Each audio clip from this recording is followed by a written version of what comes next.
we're no stranger to the Land Rover product here at Bramshaw. We've dealt with Land Rovers for many years. I've dealt with Land Rovers for many years. Land Rovers, Range Rover Sports, Discoveries, Defenders. And one of my favourite cars from the Land Rover lineup is the Defender, the new shape Defender. I've got one of the previous shape ones myself. Never expected to love it. Owned it for nearly 5 years now. It's not going anywhere. And I've got to say, the new one is just as good, if not better, because it does more things. It's more comfortable. It fits more purposes than the original one did. The car behind me is a 2025 delivery mileage Defender 90 hardtop X-Dynamic HSE D350. I'd like to show you around. So it is effectively a new car. It was delivered directly here. So it's not been driven other than its PDI. It has the D350 engine, which is the highest brake horsepower of all the 3-litre 6-cylinder turbo diesels, with there or thereabouts 350 horsepower. So it's powerful, it's torquey, it's lively, it's lovely and smooth. It's such a nice engine to drive, and I think these 6-cylinder diesel engines for these Defenders are just made for the car.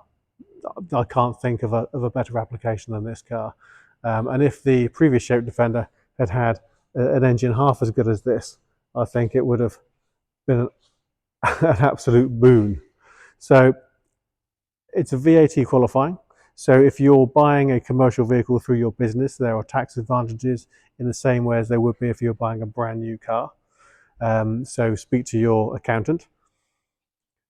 And in terms of options, I mean, it's not just a van. Yes, it has 2 seats and it does have an open back end, which I'll show you in a second. But it's not just a van. It's an X-Dynamic HSE. It's got a lot of options. It's got a lot of standard equipment. And I'll show you as we go. So we've got these lovely big gloss black wheels, 22s. I think they suit the car really well. They fill out the wheel arches nicely. They're backed up with these full-size mud flaps. And as I've seen with older cars, those mud flaps make a hell of a lot of difference in terms of protecting everything that's behind it. So everything in this area, all the lower section of the doors, the lower section of the wings, the steps, everything is protected from stones coming up from the tyres by having decent sized mud flaps. So in my opinion, they're an absolute must. It does have the side steps, nice and strong. They help you to get in and out of the car. I don't know if you can see this, but this is part of the camera system. I'll come back to that in a second. That's a downward facing camera. And if you look at the size of the mirrors, they're huge. So although this is a high car, it is very easy to park, very easy to get in and out of spaces. And I'll show you when I'm on the inside of the car how all that works. It looks muscly, it looks purposeful. I love the headlamps. When the headlamps are on, I'm just gonna do it. I'm gonna turn the ignition on because the headlamps do look superb. I'll put the key in. I'll turn the ignition on. Close the door.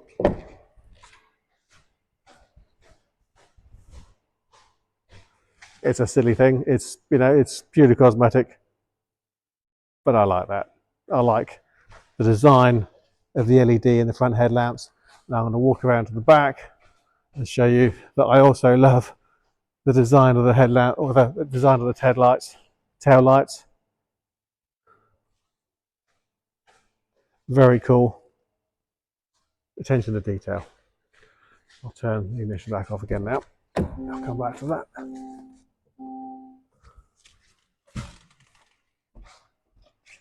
So the colour is Santorini black, and if I can just hone in, this light isn't brilliant for showing colours, but you can see it's not just silver flecks in there. There's lots of different colours going on in there. And when you've got a bright sunny day, it pops. It looks amazing. I don't like to use the word pops, but it does. It looks amazing. It's a really nice, sparkly, colour. You've got these nice wider arches in body colour. Everything in the front is body colour. These are generally in silver, so you've got a breakup of black and silver, but you've got the black styling package on this car, which makes everything gloss black, which I think looks really cool, including the bonnet badge.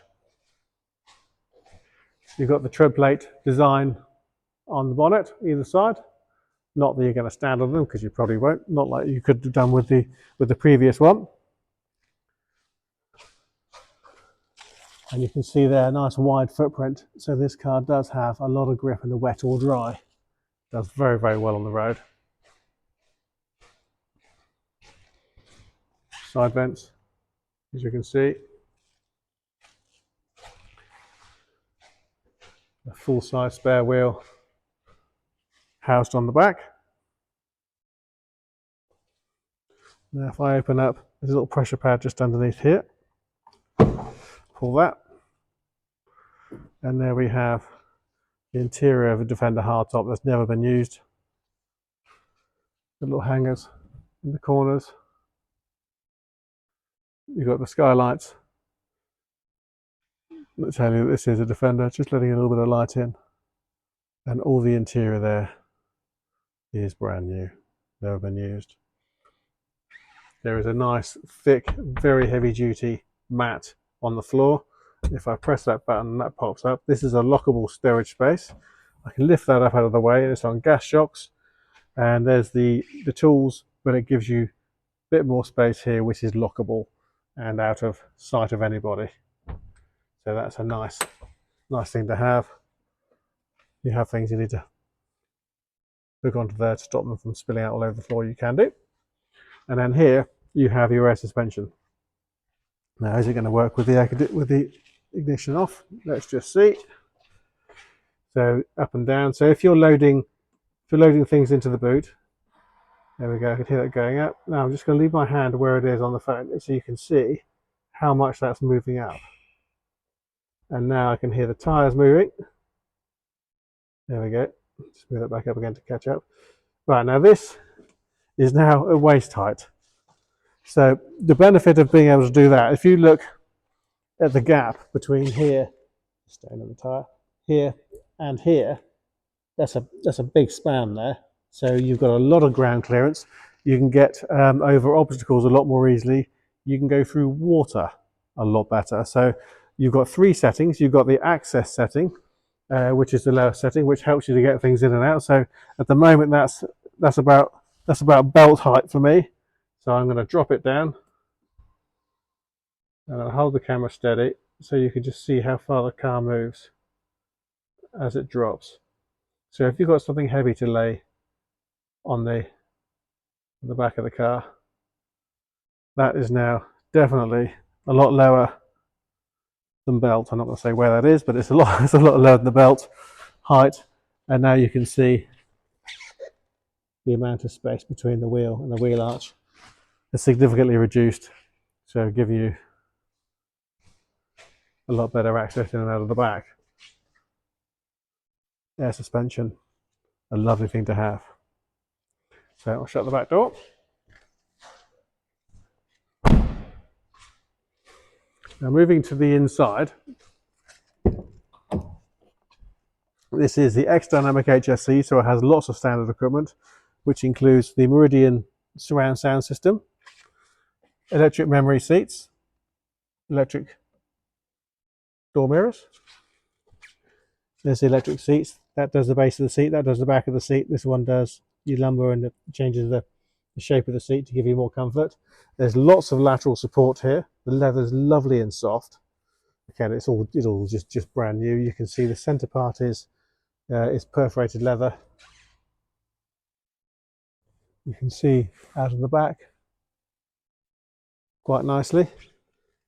Parking brake is there. Electric steering column. Now I'm going to jump in and I'm going to say today this car sat here with just 49 miles. It was clean. It's just a little bit of static. We do get a little bit of static in here because we've got fans running all the time. And if I just look at the buttons on the steering wheel, I can show you that we have a cruise control. and the cruise control is radar assisted. And I can tell you that because you've got these arrows here and these arrows here. So radar assisted cruise control generally, if you're doing 70 miles an hour, for example, you get up to 70 miles an hour, you turn your cruise control on, and the car holds 70 miles an hour.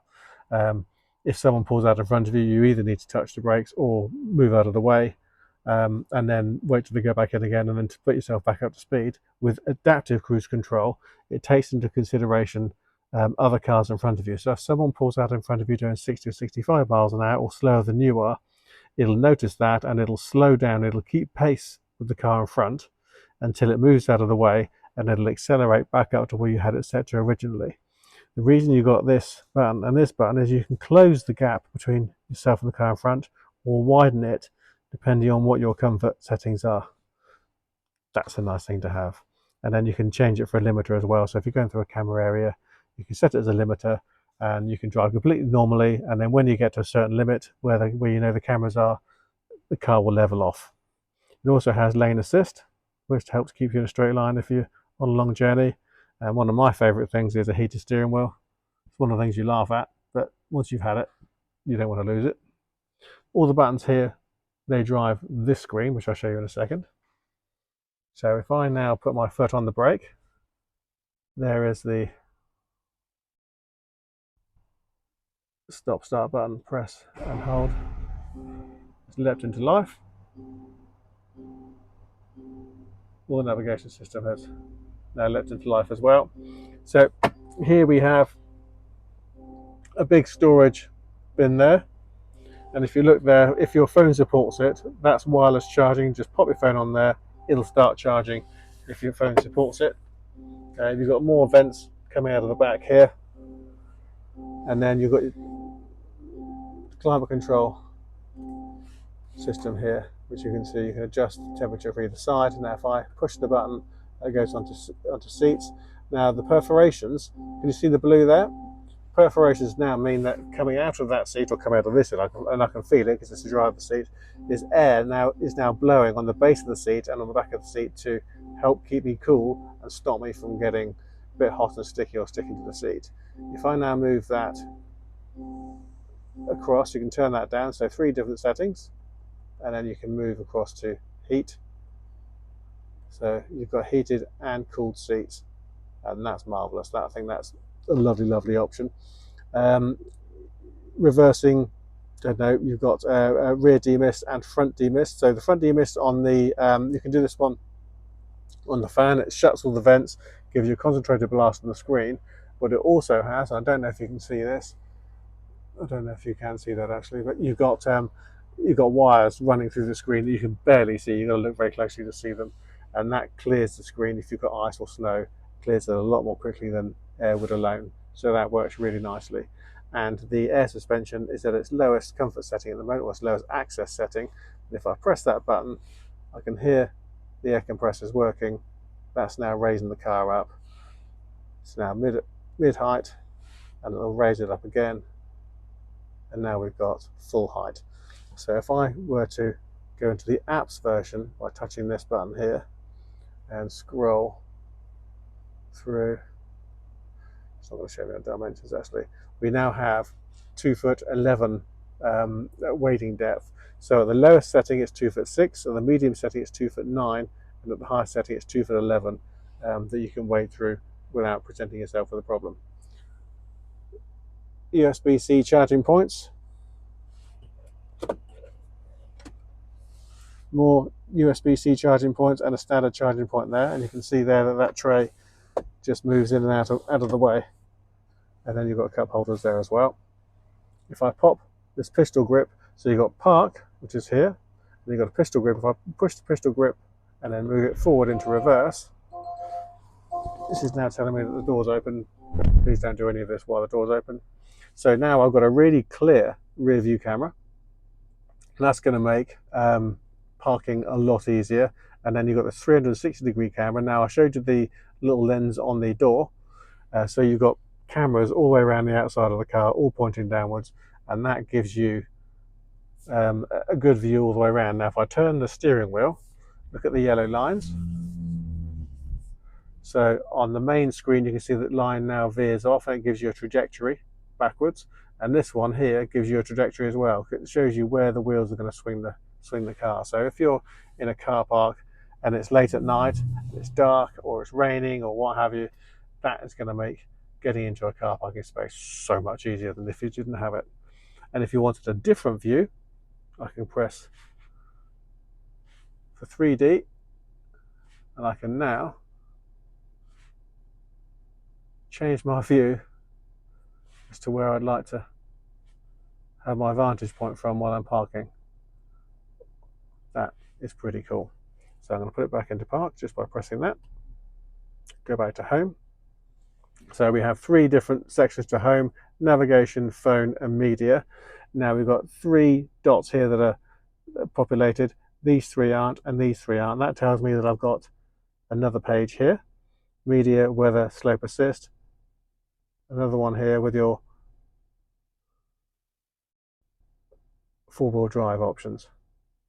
So there's a lot to be getting on with here, but if you don't like the normal system or you'd rather have something you're an awful lot more familiar with, then Android Auto and CarPlay will mirror pretty much everything that's on the face of your phone, making this car very, very easy to use indeed. Fabulous. You've got a nice leather covered grab handle there, because as well as having the ability to put things in the back, this car has the ability to go off-road, seriously off-road. And there is the screen. Now at the moment we're showing 2 dials and navigation in the middle. If I press this center button here, that lights up a new menu, and I can then use the down arrow to scroll down. If I go to display layout, I can then hit the center button again, and that means I can go from 2 dial to 1 dial if I wanted to. Press it again. I can go to right info panel. All different ways of customizing your screen, and I can do them all from here. Display layout. I can have complete map. Very cool. All nicely customizable. So lots of creature comforts. Automatic lights, as you can see. Just a very nice place to be. So when you're thinking to yourself, well, I need something that they can carry, but I don't fancy a van, I would very, very much like something that's more comfortable, easier to use, looks nicer. I can go off-road with it if I wanted to. I can go camping with it. I can do all sorts of things with this car. It's a very versatile car. It's very strong. It's very cool, and it's an absolute joy to drive. So I hope you like the car. I hope you like the video and find the video useful. If you'd like to know more about the car, please visit our website, www.bramshawebv.com. Either pop us an email or drop us a text or a WhatsApp or pick up the phone. We'd love to talk to you about it. Thanks for watching.